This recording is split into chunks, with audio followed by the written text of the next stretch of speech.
good movie is all about balance. You need a good plot, engaging characters, talented actors, stimulating visuals, and a captivating storytelling device. You don't need to combine these in equal measures, but if a movie lacks too heavily in one department, the others won't be enough to weigh up for it. For example, a movie cannot be carried alone by great visuals, if the characters are flat. Neither can a bad plot be saved by innovative narrative devices. If a movie scores mid on all these points, but super high on one, it can be considered a gimmick. Typically, these movies won't get much traction and they will die off quickly. Some gimmick movies can be enjoyable though, and today I will present you my favorite kind of gimmick movie. The movie you had to watch twice to fully understand and appreciate. Perhaps the biggest staple in this category of movie is the plot twist. You thought you were following along with the plot, but guess what? You've been tricked. I love it when a story like this comes along, because we now live through an era where mainstream movies are mainly just regurgitated plots and thrice chewed cliches. The plot twist movie, by nature, has to balance a hidden plot alongside the surface plot. And this kind of movie also runs a risk. What if the surface plot is not entertaining enough for you to care that there even was a subplot? Because it doesn't matter what the plot twist is if you're not invested in the story. When this happens, you just feel that you wasted your time entirely.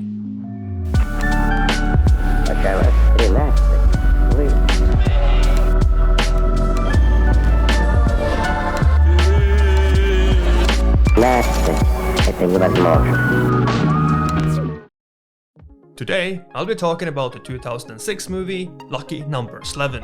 If you have not heard of it, that's okay, few people have. Despite its ensemble cast, it received a lukewarm reception. Yet I think the movie is still worth talking about. Let me break down the plot real quick for you. The movie plot is centered around mistaken identities. The main character Slevin is played by 2000's heartthrob Josh Hartnett. Slevin is mistaken for his friend Nick, who appears to owe a lot of money to some very bad people. I'm not the guy you're looking for, I don't live here. The debt is to two rivaling gangsters. Both the boss, played by Freckles Freeman, and the rabbi, played by Sir Lord Master Kingsley, wants him to pay his debts, despite them seemingly knowing that he is not Nick. Bruce Willis, with glorious hair, plays the hitman Goodcat, who menacingly weaves in and out of our story, seemingly as some kind of puppet master. And that's the whole premise of the story. Slevin has to figure out how he's going to repay Nick's debt, without being killed. The problem is, Slevin is broke. Luckily, he can also repay the debt by doing a hit for the mobsters. Slevin's only ally in our story is Nick's neighbor, Lindsay, played by Lucy Liu. We are shown from the beginning that some characters know a lot more about the big picture than others. Slevin is the only one who is truly clueless. We, the viewers, get to tag along with Slevin as he gradually untangles the convoluted plot. The story can at times be a bit complicated, but it's never so badly that it becomes confusing and boring. However, a weakness of this kind of storytelling is that Slevin can be a bit annoying, since he seemingly has no agenda or agency. He is simply a vehicle for the plot. Slevin does not grow, nor does he change. He is simply there for us to be shown the other characters. Let's have a look at the mistaken identity tropes and what it entails. The mistaken identity story lends itself perfectly to aspects of farce and comedy. My wife, Bunny? Do you see a wedding ring on my finger? Does this place look like I'm fucking married? Important elements of this kind of story is that people misunderstand each other, they search for the truth, whilst the audience knows more. Characters perform self-sabotage without knowing. They confuse each other, they mistake each other's identity, and they lie to one another. Characters are in conflict as much as with themselves as they are with the others. And typically all this leads to a crescendo of things getting out of hand. As the audience, we get to see how everything develops and builds up to a crisis point, where everything must eventually break down and come to a conclusion. The enjoyment we derive from watching plots like this is how stressful the plot can get without people being revealed. And Lucky Number Slevin uses many of these staples of farcical comedy and mistaken identity in its plot. We are dealing with a bona fide case of mistaken identity here. It's both entertaining and it helps the story along. All the while, we are reminded how close things are to falling apart. We get to look behind the curtain. From here on, I'm going to spoil the ending of the movie, so please watch the film first. As it turns out, Slevin was the kid in the opening sequence, and that he has since then plotted to kill the mobster leaders and avenge his father. Good Cat has been his ally all along, and in the end we get to see the true picture and the whole story from Slevin's exposition and throughout flashbacks. We are served this great reveal and we're shown the character's true colours. In this type of exposition and reveal, we see a very clear influence, namely the murder mystery genre. You can watch Lucky Number Slevin as a whodunit movie, especially the framework. Whether it be Columbo, Poirot, Sherlock Holmes, the structure is much the same. To understand it properly, we can look at how Poirot does it. The method has been imitated endlessly for a reason. There's been a murder most foul, and we follow Poirot in his investigations. He interrogates witnesses and suspects, and at the end, Poirot gathers everyone in the sitting room. He takes them through his process, and in the end, he reveals the killer. We get to see what really happened through stylized flashbacks. Layers upon layers of plot gets revealed and explained neatly. We, the audience, are rewarded for our patience with a shocking twist. It turned out it was the sister that poisoned the dog, and that the butler murdered the chauffeur to cover up the kidnapping of the cook, or something like that. We looked left, and Poirot was looking right. The final 5 minutes of every Poirot episode is like a bingo host revealing the numbers. How many clues did you pick up on? How many lies did you see through? There is, however, one important rule to this method. Without this key aspect, the murder mystery genre does not work, and it would not be as popular as it is. The golden rule of the whodunit is: the viewer must be able to solve the mystery alongside the detective. In other words, all the evidence needed to figure out the mystery must be available to the viewer. Poirot never solves the mystery because he received a letter off screen or that he saw something that the camera did not see. Every clue, every subtle connection must be shown or mentioned by the characters. Can you imagine how disappointing it would be if at the grand reveal it turned out to be a character we haven't even met yet? What satisfaction is the audience supposed to derive from a plot twist if it was impossible to see it coming? There is a key difference between being outsmarted and being lied to. I'm not saying that murder mystery plots have to be figured out beforehand to be enjoyable, but the possibility must be there. This is where Lucky Number Slevin falls short. Even though the movie has a convoluted plot, farcical elements, and an impressive plot twist, something is wrong, something is missing. We were never capable of figuring out the plot alongside the characters, and I'll show you what I mean. Okay, so Slevin is the mastermind in cahoots with Good Cat. It's a super twist, but could we have seen it coming? In my opinion, no. There's never a reason in the movie where we question who Slevin is. It's not a mystery. After the big reveal, I'm left feeling empty, because the movie didn't trick me. It just omitted details of the story. There were no clues for me to pick up on. My active participation in the story has not rewarded me. I wasn't outsmarted, I was lied to. Lucky Number Slevin uses both the I'll reveal everything trope and the flashbacks to tell the whole story trope. Sadly, these revelations are rather meaningless. Let me show you what I mean by 3 examples. The rabbi's shotgun and the boss's ring. We've been thoroughly shown the boss's ring and the rabbi's shotgun throughout the story, to distraction. But what meaning can we derive from drawing that connection? At best, we can learn that the rabbi and the boss once worked together. Well, we already know this, they say it outright in the movie.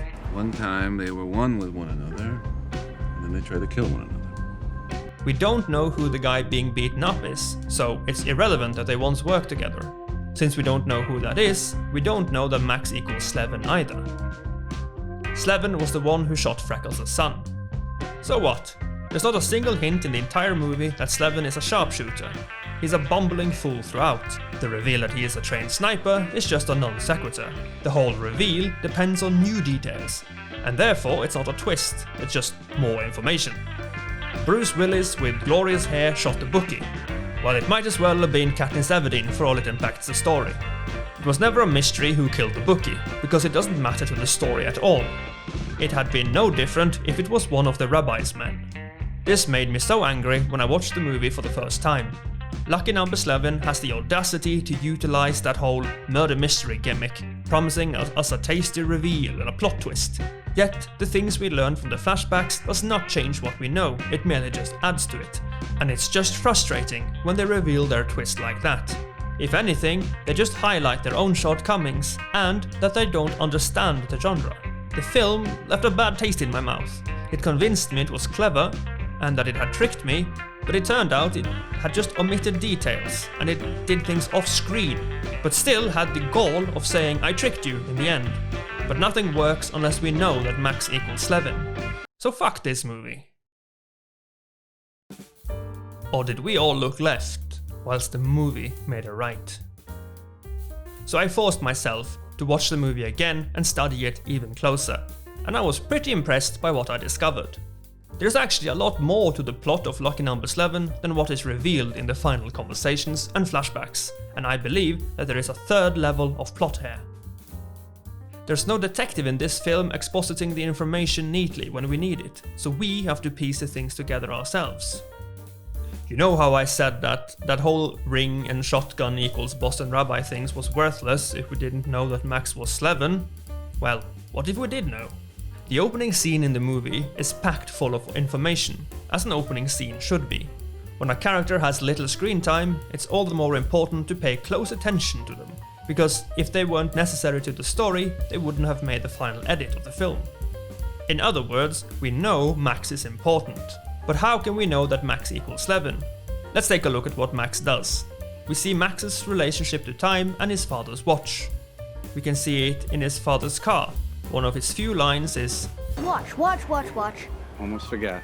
Right after this, Slevin's watch is a plot point, leading us to watch closely at Slevin's watch. The watch that was not stolen, despite him being robbed, letting us know that the robbery story might have been fake. Not of your watch. Pretty fancy. It's a fake. Oh, but he didn't know that. Maybe you didn't see it. Just thought he asked you for the time. In the end, he eventually has to part with it, and we see how he's dreading to do so. When he has to part with it in the end, the movie uses one final chance to remind us to pay attention to the watch. When he walks away from the explosion, he instinctively looks at his new watch, because his father's clock has just been destroyed. When we see the watch in the morgue, it is the corpse's only identifying factor. And of course in the end, we also see Good Cat returning that same watch to him. Number 2. Max is able to memorize his story to his mum. He does not forget. When he's in the car, he memorizes everything that happened in the game they were supposed to see, and he can recite it all by heart. Max is already here, able to play a part and to trick his own mother, showing us his ability to lie and play a role. Slevin's vengeance took him more than 10 years to plan out. He has not forgotten his father's killers, and just like that, Max lies and plays a role to get what he wants. Number 3. Max and his baseball. With as little screen time as Max has, we have to study what he does with it. He plays with his baseball. He talks about baseball. He fidgets with his baseball. Later on, the bookie is killed by a baseball. Now, it's a rather unorthodox way of killing somebody, so our attention is drawn to it. We're meant to take a note of it. But do we know that Slevin had a connection to baseball? It's teased at. You should really play ball, kid. Really? You think I'm tall enough? And we can rule out Good Cat as the baseball killer because You and I aren't old friends. And I hate baseball. perhaps the reason why he hates baseball is because the young Max brought his ball with him into the car and annoyed him. And lastly, both Max and Slevin keeps calm. In a throwaway line, Slevin tells Lindsay that he suffers from ataraxia. Shouldn't you be a little more worried about all this? I have ataraxia. Ataraxia. It's a condition characterized by freedom from worry or any other preoccupation, really. This does not play a large part in the story, and the detail could easily be cut. All it does is to explain why Slevin reacts as little as he does, and why he does not seem to worry. Well, do we know anybody else that keeps an eerie calm? What about a young boy incapable of being scared or worried? We are treated to these powerful scenes that lingers on the harrowing image of a young kid staring down the barrel of a hitman's gun, doing so without flinching. This scene is imperative to our understanding that Max equals Slevin. We see this again when Max is in the backseat of Good Cat's car. There's no tears, there's no panic, despite what is happening to him. He is incapable of being overwhelmed. We are supposed to draw the connection that Max equals Slevin. It was all there for us to find, but it's never brought up in the flashbacks or in Slevin's explanation. Do you know how ballsy it is to have a let me tell you everything segment, but not tell you everything? That requires belief in your own story and faith in the audience. Leaving things unsaid in the reveal makes this movie surpass the likes of Poirot, Holmes and Columbo. And that is what makes this movie so great in my opinion. Did you catch everything?